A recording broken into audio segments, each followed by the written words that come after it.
Muraho kuba turiho ni ikimenyetso ndashidikanywaho ko dufite abo dukomokaho. Kuba hari igihe tutari turiho ni ikindi kimenyetso ndashidikanywaho ko hari igihe tuzaba tutariho. Ariko uyu mwanya ni umwanya mwiza wo kujya inama kugira ngo tugire ipfundo dupfundika nk'abariho, kuko abo twasanze hari byo badusigiye, natwe hari byo tugomba kuzasiga. Hambere aha nkiri mu nteko ishinga amategeko nasuye ishuri ry'abana riri ahantu hitwa Kagugu. Mpageze diregiteri waryo ajya kunyereka abana bafite imyaka 4 biga muri Gardienne. Mpageze arababaza ngo uyu mugabo muramuzi?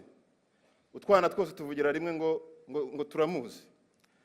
Noneho kubera ko hari igihe twageze televiziyo imwe, nkagira ngo utu twana koko twarambonye turanze. Avuze ngo abamuzi nimushyira intoki hejuru, twose dushyira intoki hejuru. Atoranyamo kamwe arakabaza ngo uyu ninde? Gahita akavuga ngo ni tonto. Noneho kari agakobwa keza bigaragara ko ari ak'iki gihe. Abantu basa na politiki hari, abantu basa n'icyo barariye n'icyo baraye babonye. Karanezeza cyane, mfata kamera yanjye, telefone ndagafotora. Noneho diregiteri akabwira ati okay, ni tonto ariko ni n'umudepite, uyu aba mu nteko ishinga amategeko, ni umudepite wacu. Atariko abadepite murabazi? Twose duhita tubati turabazi cyane. Ati noneho uzi icyo abadepite bakora nashyira urutoki hejuru. Bose baramanika. Atoranya kandi kana k'agahungu kaza imbere, ati abadepite bakora iki? Karanyitegereza barafotora. Uku ntangiye nagira ngo mbabwire ko impamvu bavuga ko umwana nta cyaha agira nuko ibyo asanze abantu bakora ari byo akora.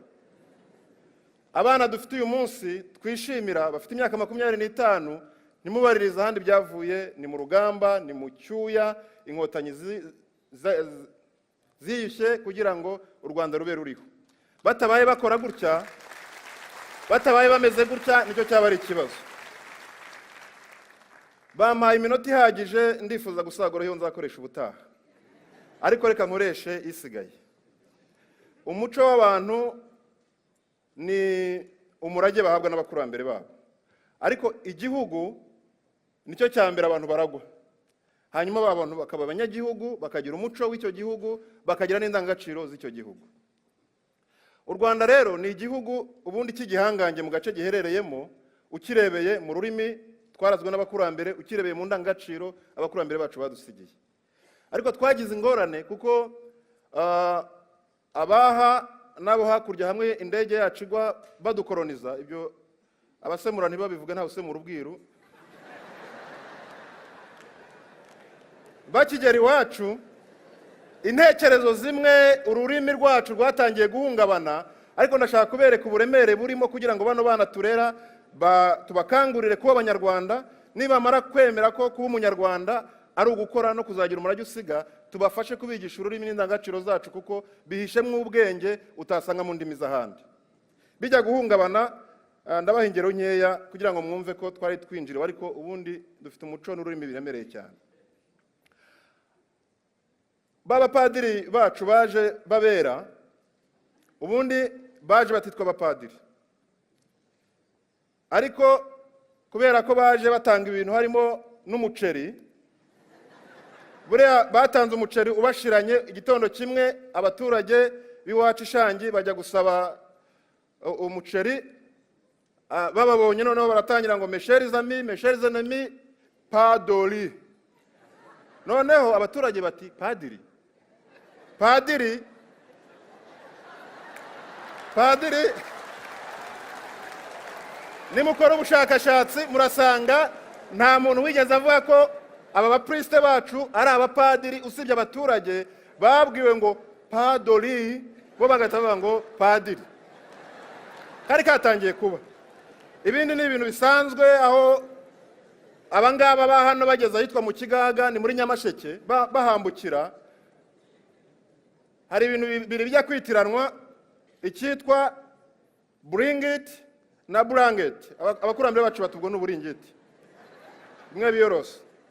Ariko se ururimi rwacu ruhishe mwiki umuntu yakirata abandi bateranye?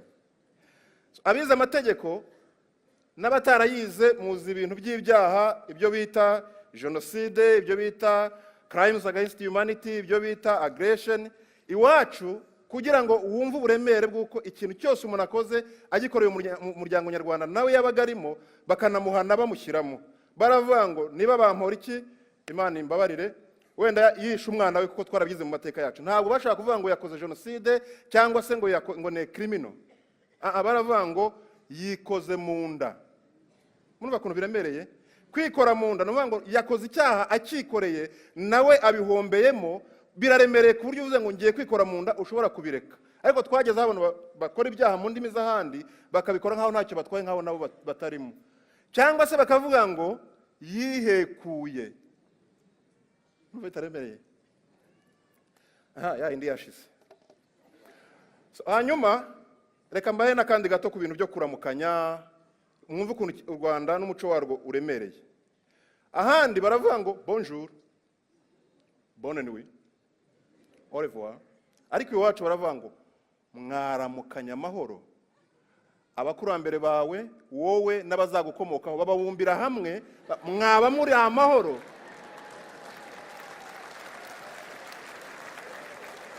Byagera nimugoroba bakavuga ngo murara haryana, ahataryana harara umwanzi. Ariko bandi bava au revoir, good night. Twabigarura rero, twabigarura. Hari ibintu ubundi kizakwereka ko umuco w'abantu uremereye, hari ibintu ushyira mu ndimi z'amahanga ntibyemere. Abadage barwana n'Ababirigi mu ntambara muzi, Abanyarwanda kuko iyo umunyarwanda ari umunyarwanda uwo akunda mu Rwanda akamurwanirira. Abanyarwanda barwaniriye Abadage, abitwa Barugombi turi bagwa ku ishangi, ariko habanje kwicwa n'inzara barwanirira Abadage ngo barebe ko batsinda kuko bari inshuti zabo. Abadage saa sita bakajya kwifatira lunch, nimugoroba bakajya gufata dinner, bakabaza Abanyarwanda ariko mwebwe ko murwana mutarya ku rugamba murya iki? Abanyarwanda bati no, iyo turwana turya umujinya. Hanyuma se umujinya washira mukarya iki? Turya karungu. So ibyo ngibyo ngira ngo kano uza kuvuga aramutse abivuze mwabyumva cyane kuko intambara y'inkotanyi yaranzwe no kwizirika umukanda, abantu bakarya umujinya bakarya karungu, none dufite igihugu. Niba hari icyo turwanira rero, niba hari aho dushaka kugera, niba hari icyo dushaka kugeraho, we make sure ko abana bacu tubareze tukanabigisha ko iyo umunyarwanda arwana ntawe ugira mu byo kurya, ntajya kubaza ngo byahiye, arabanza akaramugiza urugamba akabona kugezwaho ibyo gufungura iyo ari ngombwa.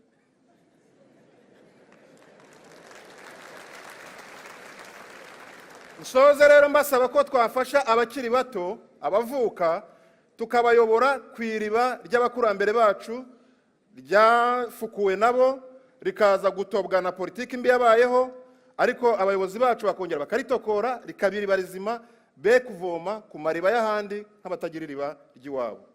Aba bana muraza kumbwira ngo natwe i Kigali dusigaye tugira abana b'imyaka 8 tukabohereza muri Amerika n'i Burayi, ni amahano ubundi. Iriya ni imyaka umwana aba akeneye kuvoma ku iriba ry'iwabo, akamenya kwa sekuru kwa nyirakuru mu bakurambere be. Ndatanga inama rero nk'umutoza w'intore ukifite ayo mavuta nawe n'umutoza w'ikirenga atarayasubirana, kubera ko ngiye kuvuga ikintu gikomeye. Byaba byiza dutangiye kujya dufata abana bacu mu gihe batangiye kugira amatsiko yo kumenya, tukabohereza i Rwanda nk'ababohereza kwa nyirakuru. Dufite gahunda y'urugerero, umwana nubona atangiye kugira amatsiko yo kumenya, reka banza amenye iby'iwabo, abone asasira iby'ahandi, azabone kumenya iby'ahandi. Ubwo ngubwo n'ababavanaga i Rwanda tubajyana muri Amerika badashobora no kwisobanura, ubwo turabakebuye. Ndatekereza ko ntawe ntokoje, ntawe mpumukiye.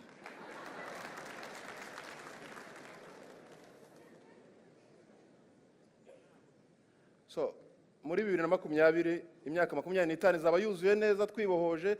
Hari ibintu numva natanga inama ko byasigara inyuma muri iyi myaka 25. Hari abantu bayobye, bakoresha imbaraga zabo zose z'ubuzima bwabo mu nzira yo kuyoba ku buryo aho bageze badashobora kubona izibagarura. Ariko bene abo urababwira ngo abana mubyaye mwirinde ko bakomeza inzira yo kuyoba, kuko iyo wabyaye umwana ukayoba ukamubyarira mu buyobe, uwo mwana ugashaka ko akomeza muri iyo nzira, we ntayoba, arayobagurika. Yaba ari amahano rero, tubafashe. Abarata inkovu z'imiringa mubibutse ko ntawe utungwa n'ibyo yariye, umuntu atungwa n'ibyo yahunitse. Ariko kandi nimubona babavuna mubabwire ko wanga kujya mu isoko rikanga rikarema. Tagiye mu isoko ntibiribuza kurema. Abanyarwanda kuva kera hari ikintu bazi twagomeza kubungabunga. Iyo ugize ibyago uwawe akagirana ikibazo n'ingoma, ntushobora kumutera inkunga iyo ari yo yose utagishije inama ingoma. Ko mugasigarane banza kazadufasha, ntabwo bishoboka. Ibyo byabaye ubwo Rwabutogo yasabwaga na mushiki we kumuha inka, yarasenzwe na Musinga kubera ko yashaka kubatizwa, ariko Rwabutogo aravuga ngo ubwo ufitanye ikibazo n'ingoma reka manze njye kubaza ingoma ko kuguha inka ntacyo bitwaye. Uyu munsi rero umuntu arikora, umuntu waduhemukiye, niba hari uwakoze ishyano Musanze mu gitondo ari mwene wanyu, ugashaka kujya kugomeza kugendana nawe yagiranye ikibazo n'ingoma, utagishije inama ingoma, ubukoze amahano.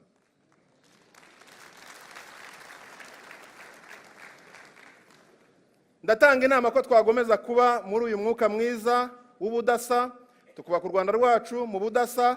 Abatari mu budasa mubareke, ubwo bari mu busa.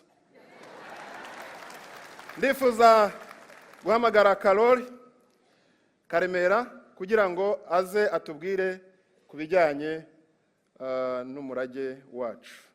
Iby'i Rwanda iyo umuntu abivuga ashobora kuyizimbamo akayazambya. Ndabashimiye.